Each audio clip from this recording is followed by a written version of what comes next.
Um, a lot of stuff, and it hasn't just been today. It's been, I guess, just leading up this past week.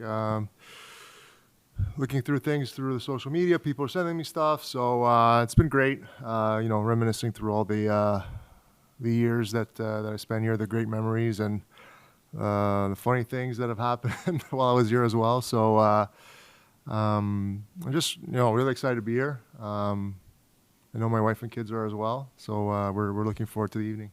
When you look back on your time in Vancouver in particular, and you've had a lot of time to reflect on your career of late with the Hall of Fame and things like that, what does the stretch that you spent in this city mean to you, and how did you grow as a player and a person while you were here? Well, it was the most important stretch of my career. I think it was when I was in my prime. We had a great team. We were in the playoffs. We made a run to the Cup. Played in the Olympics in the city, which is unbelievable when you think about it. That it all came together like that. So it's a huge, huge part of my life. Always will be. Hi, Roberto. Congratulations again. During those difficult times towards the end of your time as a Canuck, would you ever have envisioned that you'd be having a night like this a decade later? I mean, the difficult time wasn't at the end. I thought it was pretty, was pretty happy at the end. Everything was great, but yeah, you never know, right? You don't really think about that stuff when you're in it. I guess you always want to leave a good impression. That the goal when I played. I mean, I always wanted to be the best. Didn't matter what year it was, whether it was my rookie year, even my last year when I was 40 years old. I was still striving to be the best goalie in the league. That was just the way I was built. So some fantastic years here in Vancouver. Like I said before, I think those are the years that I was in my prime. So I'm glad that that it is getting recognized because this city holds a special place for me, and I always look forward to coming back. And I know you spoke at the Hall of Fame last year and earlier about regrets, and that if you could do things over, you might have handled things differently. It worked out in the end because you go home to Florida, but did you ever regret the actual trade request and wanting to leave? Well, it wasn't a trade request, so I don't know what the story is, but it was more of a mutual with Mike Gillis. I think Corey was coming on, and we had a discussion at the end of the year, and it was. I think we decided that it was best, if I think I moved on and Corey was the guy. So it wasn't really a trade request. I think it was more of a mutual decision. And at that time, Corey was lights out. So obviously I obliged, and we tried to work together to work something out.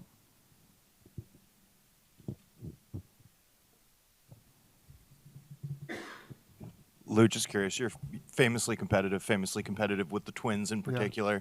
You're responsible for Panthers goaltending. They're responsible for the second Canucks power play unit. I just found that out, by the way. Yeah, why the second unit? If they, is it extra important that your penalty killers get it done tonight? Well, goalies got to get it done. So I'll make sure that give them the scoop on the Sedin play that they don't execute that against us tonight.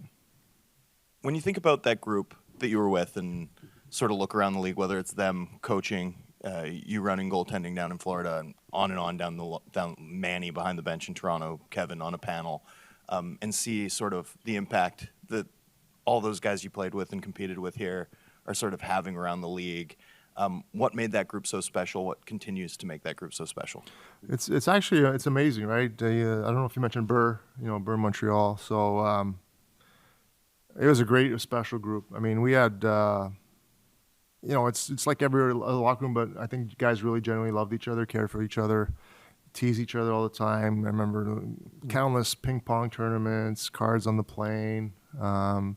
Really tight group, and the fact that now you see them sprinkled a bit everywhere around the league is fun because then I get to see them, I get to see them when we're in Toronto. I get to see them when I'm here or wherever it is. But it's nice that they stayed in touch with hockey and in the league, and these are memories that we built together for all those years that live on, and we, whenever we see each other, we always like to reminisce a little bit.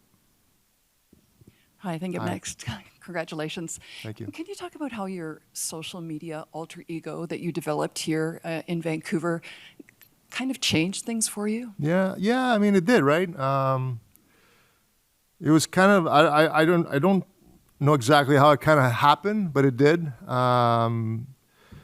And it was just a way for me, I guess, to be myself. Maybe I was a little bit guarded when I would talk to you guys mostly in my earlier years, and couldn't really, for some reason, not be myself. And that's something that I learned maybe later on in my career, how to deal with that kind of stuff. But it was just an outlet for me to be myself, and I think it helped me deal with a lot of these things. And people took a liking to it, and then one of the guys on the team, I guess, kind of let the cat out of the bag, and kind of blew up from there. So it was actually something that was pretty impactful in my life when it did happen. Yeah, and it's something you maintain to this day, Yeah. on and off too. Like, Yeah, not as what do you much. get? I What do you mean, get out of it? Yeah. Now that I'm in management, I gotta kind of choose my words a little bit more, but it's fun, because like I said before, I mean, it's not just about me tweeting, but it's just about like an outlet to be in touch with people. People send me stuff that like, oh my God, that's right, or I haven't seen it. Never like, for example, yesterday, I don't know if you guys saw the caricatures. I'd never seen those when I played here, and they were awesome. They were amazing. So I was looking at them yesterday, and it just brought all the memories back. So those types of things, those are amazing things that wouldn't have been possible if I didn't start the account. Roberto, the one thing you think about of you here is the Lou chants, and I know it seems kind of obvious, but there seem to be levels of Lou. Like when you made a great save, it was like echoed throughout the building. It was really cool for us. I just wondered what it was like for you to hear that. I know it happened a lot, but what was that like for you? It's great. I mean, as a goaltender, the two things that I loved is when you're home and you make a great save, that people go nuts for you, and then the other thing that I love is when you're on the road and you make a great save, and just the gasp, like people gasping, like, oh my God, like how do you save that, or they didn't score? So it's just like a warm feeling that you get, right? And you want to deliver that for them as much as you can. So just watching some of the saves online over the last few days, you hear the crowd, so it makes it pretty special. Have you done anything in management where people start doing Lou chants as well? I'm not sure yet. I'm not sure if they're looing or booing, but no, I mean, it's a little bit more difficult, when you're in management, but those are things that stick with you. Hi, Roberto. Congratulations. Thank you. And I was just wondering, with your family being here with you tonight, especially, how much does that sort of bring you back to your life and how your sort of maturity happened while you were living in Vancouver? Are there any sort of memories of places that you guys went or things that you did off the ice that have sort of bubbled up since you came back? Yeah, of course. I mean, we got in late last night, so we haven't really had a chance to like walk around and stuff, but we're actually looking forward to it. We're going to stick around for another day or so. We're gonna reminisce a lot. We're gonna go back to where we lived and all that kind of stuff. Walk around downtown. They're really excited to be here. This was a big part of our lives. My daughter started school here and all that kind of stuff. So it's always fun to be here, but not to be here back with them for the first time makes it extra special. Those 2 years as captain, we talk about the social media and how that evolved for you. When you look back now, what did those 2 years as captain teach you about yourself, teach you about, how to compete? I mean, well, first, I think those, there's been a lot of talk about, whether it was a mistake or if I regret it, or, I mean, I wear that as a badge of honor. I think it's one of my most proudest accomplishments as a hockey player. I mean, no other goalie can say they did that. So when you have that sort of, accomplishment per se that nobody else has, it kind of makes it feel a little bit extra special. So, I mean, listen, it wasn't easy because there was a lot of work involved as far as, commitment and that kind of stuff. And that's why sometimes maybe it impeded with the position. But I wouldn't change it. I wouldn't change any of it. It was great. I loved being part of it. And I also love the fact that when I was done, I handed it off to Hank. So that was actually nice because he was ready for it. And then just at the end, the decision to officially retire. Not a lot of players do that with long contracts. What went into your decision as opposed to just doing LTIR as so many Well, players? that wasn't my call, unfortunately. So I would have loved to go on LTIR and make a few extra dollars, but that was it wasn't my call. But at that point in my career, it was a tough year on the ice and off the ice as well. It almost had become a job just to get ready to go on the ice, and that's what I didn't like about it. It's just so much time making sure that my body was ready to perform. And then when I did get on the ice, the performance level wasn't as high as I would have liked it to be. So when the season ended, I wasn't quite sure yet what I was going to do, to be honest with you. I was still debating because I kind of had a good last couple months of my career, of that season. So I was debating coming back or not. And once the month of off was gone, it was time to get back in the gym. That's when I was like, well, I don't know if I'm ready to get back in the gym. So it was a tough decision because everybody wanted me to play another year. All my friends, family, they all thought I should stick it out for one more year. But there was something telling me that it was time to hang him up, and that's what I did. Roberto, what are your memories of 2006 when you got traded to the Canucks and your reaction to coming to Vancouver? Well, I remember I was at home with my parents in Montreal. It was draft day, and I remember my contract was up, and I was trying to get a deal done with Florida, and Mike Keenan was the GM at the time, so I was trying to get something done.